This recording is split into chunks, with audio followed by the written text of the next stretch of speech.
अस्सलाम वालेकुम मेरे दोस्तों मैं आपको एक मीर चाकर खान की कहानी सुनाता हूँ। ये मेरी दूसरी वीडियो है। मीर चाकर खान सिब्बी के इलाके से निकला। पहाड़ी रास्ते में एक अपने मुखालिफ को मारने के लिए जब वहाँ जंगजू के साथ पहुंचा तो उसने अपने मुखालिफ को मारकर फिर उसी के घर में गया।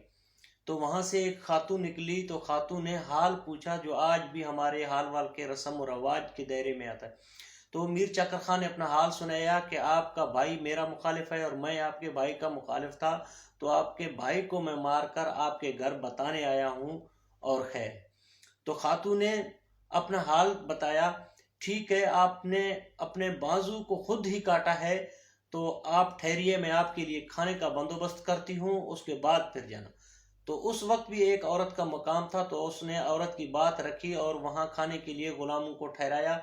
और खाना तैयार होते ही तो उस खातून ने अपने छोटे बेटे को भी मीर चाकर खान के साथ खाने में बिठाया, ताकि इनके दिल में ये शक और गुमान ना रहे कि खाने में कोई जहर या कोई मिलावट ना हो। तो खाना खाने के बाद जब वो वहां से रवाना हो गए, काफी दूरी के बाद उसने अपने एक छड़ियान गुलाम को खास भेजा कि आप जाके वहां देखें कि उस औरत और उस घर की क्या कैफियत है। तो उस वक्त वो औरत के चेहरे में कोई गम और कोई परेशानी नहीं थी।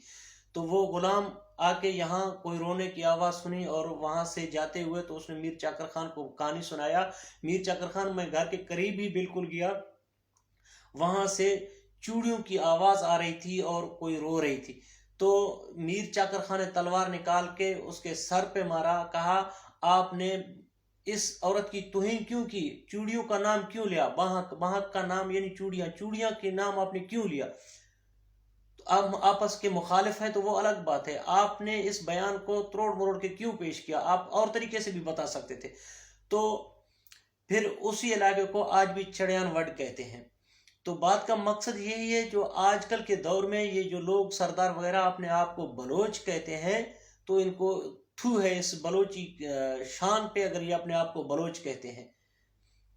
तो आज उसी गुलामों के हाथ उन औरतों के गले काट रहे हैं और बच्चों को ज़ब्ह कर रहे हैं, बच्चियों को ज़ब्ह कर रहे हैं और क्या क्या न जाने कर रहे हैं।